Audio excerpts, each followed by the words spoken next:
आपको गलत question attempt नहीं करना, लाइन बाय लाइन एनसीईआरटी को पढ़ते रहना है, जिसकी वजह से आपका सिलेक्शन कोई भी नहीं रोक पाएगा। है कि आपको कितना टाइम एक मैथ्स को देना है। तो क्लास 10 का रिजल्ट अब आ चुका है और अगर आपने भी इस वीडियो पे क्लिक कर दिया है तो इसका मतलब है आप क्लास 11 में पहुंच चुके हैं और आपका भी सपना है आईआईटी में जाने का। तो इंडिया में टोटल 23 आईआईटीज हैं, जिसमें Amazon, गूगल, माइक्रोसॉफ्ट जैसी कंपनीज आती हैं, जो कि इनमें से ऐसी कंपनीज हैं जो कि करोड़ों का भी पैकेज देती हैं। तो अगर आपका भी सपना है आईआईटी में जाने का तो चलिए मेरे साथ मैं आपको बताता हूं कि आपका भी एडमिशन आईआईटी जैसे लेगेसी कॉलेज में कैसे हो सकता है। तो वेरी वेरी वेलकम, मेरा नाम है संकल्प श्रीवास्तव और मैं आपको बताऊंगा कि आप आईआईटी जैसे शानदार कॉलेज का हिस्सा कैसे बन सकते हैं। तो आईआईटी में जाने के लिए आपको पहला एग्जाम जो देना पड़ता है वो होता है जेईई मेंस। तो उसकी बात आज करते हैं। तो जेईई मेंस में आपको समझना है कि आपकी जो कंडक्टिंग बॉडी होती है वो कौन सी होती है। आपकी कंडक्टिंग बॉडी जो होती है वो होती है एनटीए, यानी ये आपकी कंडक्टिंग बॉडी होती है जो कि आपकी जेईई मेंस को कंडक्ट करवाती है। ठीक है, अगर आप जेईई मेंस का एग्जाम बहुत अच्छा क्लियर कर लेते हैं तो आपको मिलता है एनआईटीज, आईआईटीज, ट्रिपल आईटीज, ऐसे कॉलेजेस आपको मिलते हैं। अगर जो आपका एग्जाम होता है जेईई मेंस के एग्जाम में आपको 3 आवर का यानी 3 घंटे का पेपर होता है, जिसमें से आपका कंप्यूटर बेस्ड टेस्ट होता है। कंप्यूटर बेस्ड टेस्ट में आपको मल्टीपल क्वेश्चंस मिलते हैं, मल्टीपल चॉइस क्वेश्चंस भी मिलते हैं, ऑब्जेक्टिव क्वेश्चंस भी मिलते हैं। तो ये टेस्ट आपका पूरा सीबीटी वाला होने वाला है। इसका मतलब है आपका जो पेपर होगा वो कंप्यूटर पे होगा। आगे अब जो पेपर पैटर्न होता है वो ऐसा होता है कि आपको total number of questions 90 questions मिलते हैं, जिसमें से आपको जो क्वेश्चंस अटेम्प्ट करने होते हैं वो 75 क्वेश्चंस अटेम्प्ट करने होते हैं, जिसमें 100% कंपलसरी क्वेश्चंस आपको अटेम्प्ट करने ही करने होते हैं। इसमें कोई ऑप्शन नहीं होता है। दूसरी चीज है कि आपके पास जो टोटल सब्जेक्ट्स होते हैं वो कौन कौन से सब्जेक्ट्स होते हैं, वो होते हैं फिजिक्स, केमिस्ट्री एंड मैथ्स। अब जो आपके टोटल मार्क्स होते हैं, यानी ये आपके होते हैं टोटल मार्क्स। इसका मतलब है आप 100 मार्क्स की फिजिक्स, 100 मार्क्स की मैथमेटिक्स और 100 मार्क्स की केमिस्ट्री आती है। अब इसमें जो आपको टाइम मिलता है वो टाइम होता है आपका 3 आवर्स का, यानी 3 घंटे का आपको टाइम मिलता है पूरे पेपर को अटेम्प्ट करने के लिए।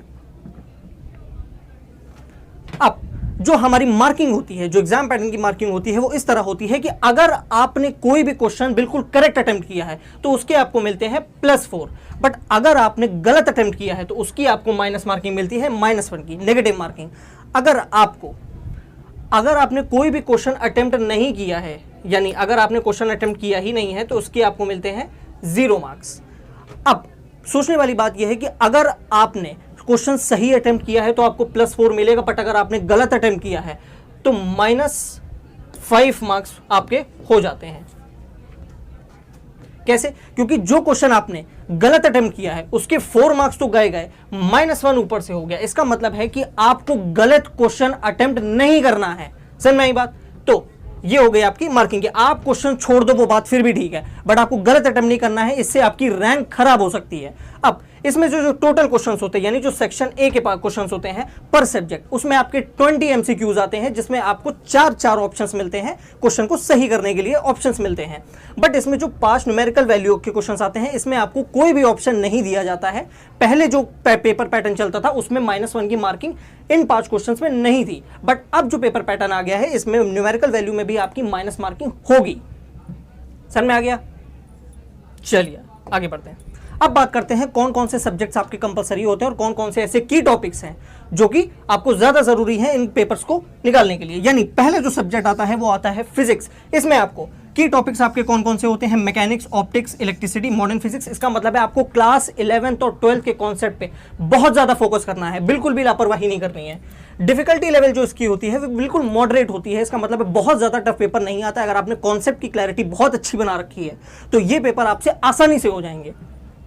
अब इसमें जो आपको फोकस करना है, यानी आपको बहुत ज्यादा कॉन्सेप्ट क्लैरिटी पे, न्यूमेरिकल वैल्यू बेस पे क्वेश्चंस पे बहुत ज्यादा करने हैं। अगर आप जैसे जैसे प्रैक्टिस करते रहेंगे तो आपकी फिजिक्स स्ट्रांग हो जाएगी। दूसरी चीज है केमिस्ट्री में आपकी जो मेन होते हैं 3 पार्ट्स होते हैं केमिस्ट्री में: फिजिकल केमिस्ट्री, इनऑर्गेनिक केमिस्ट्री और ऑर्गेनिक केमिस्ट्री। जिसमें जो पेपर होता है वो इजी टू मॉडरेट आता है, जिसमें आपको एनसीईआरटी बहुत ढंग से लगानी है। आपको लाइन बाय लाइन एनसीईआरटी को पढ़ते रहना है, जिसकी वजह से आपका सिलेक्शन कोई भी नहीं रोक पाएगा। समझ में आई बात? अब बात करते हैं मैथ्स की।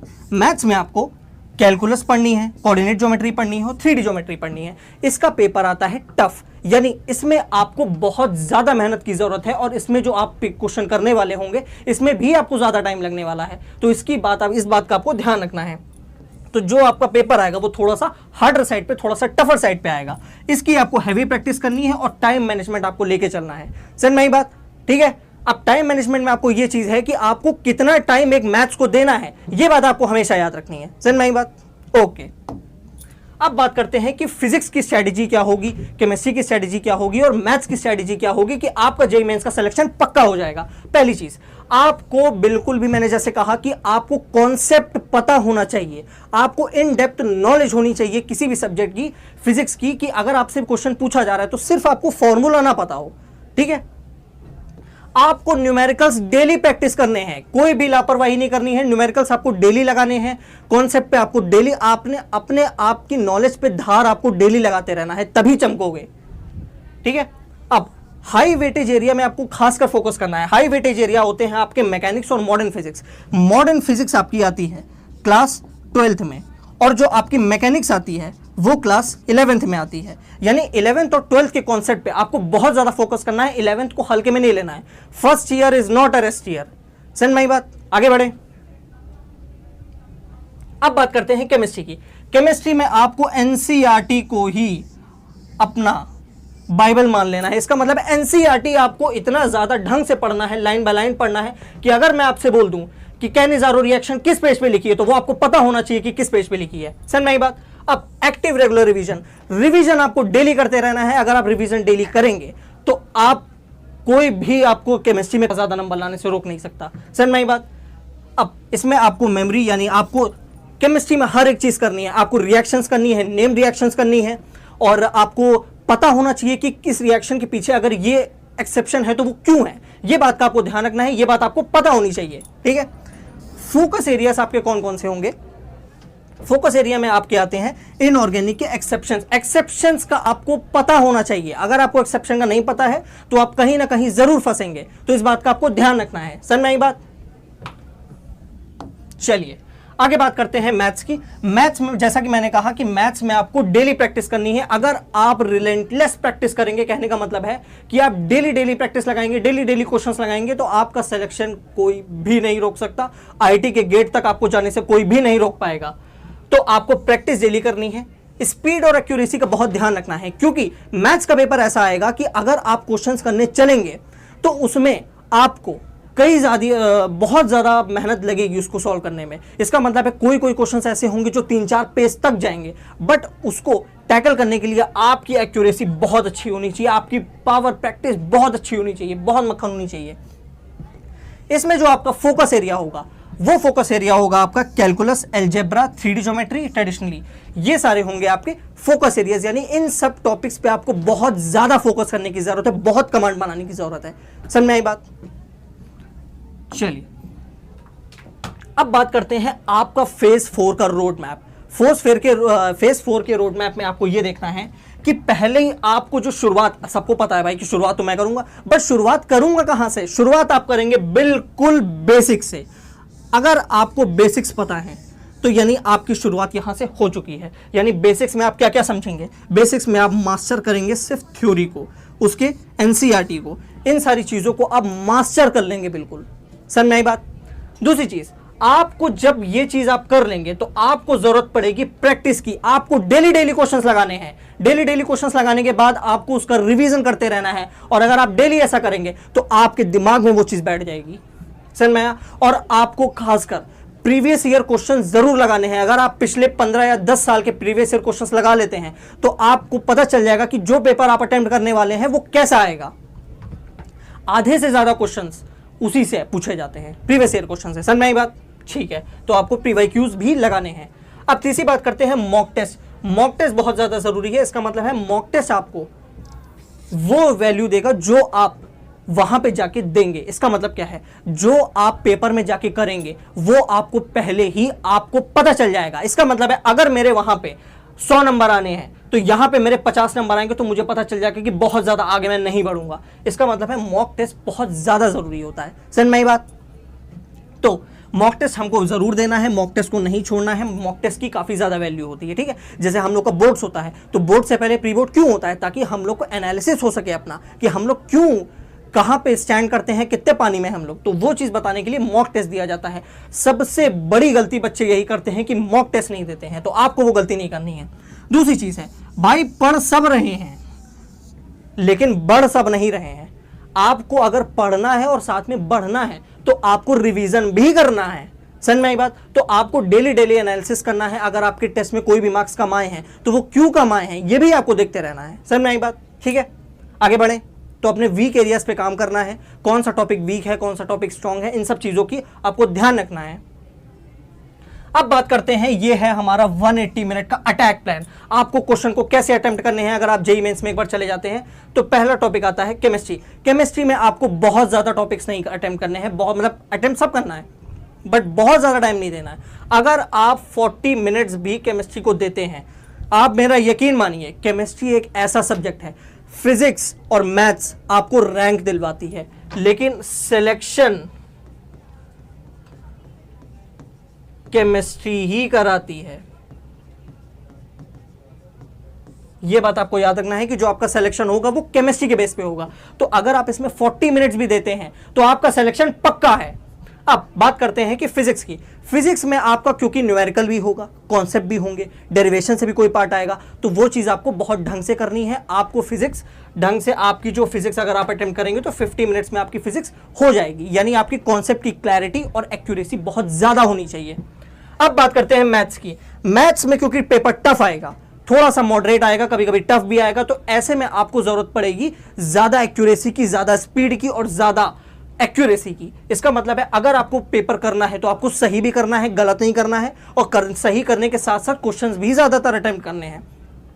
तो आप जो टाइम इससे बचाएंगे वो टाइम आप इस पोर्शन में देंगे, और जो टाइम आप इससे बचाएंगे वो टाइम इस पोर्शन में देंगे। इसका मतलब क्या है, अगर आपकी 60 to 70 मिनट्स अगर मैं इन सबको ऐड कर दूं तो ये आपके हो जाएंगे 160 मिनट्स। इसके बाद भी आपके पास 20 मिनट्स बचे हुए हैं। उन 20 मिनट्स में आप क्या करेंगे, उन 20 मिनट्स में आप रिव्यू करेंगे सारे क्वेश्चंस का और ट्रिकी न्यूमेरिकल्स का। इसका मतलब क्या है, जब आप कंप्यूटर बेस्ड टेस्ट देते हैं तो उसमें आपको एक रिव्यू का ऑप्शन आता है। यानी जब आप पेपर जैसे आपको लगता है कि यार ये न्यूमेरिकल तो मुझे नहीं आता है, ये न्यूमेरिकल तो मुझे सॉल्व करने की जरूरत है, तो आप उस चीज को रिव्यू के लिए छोड़ देते हैं कि यार ये तो मैं बाद में करूंगा। तो उस रिव्यू को अटेम्प्ट करने के लिए यहां पे आएंगे।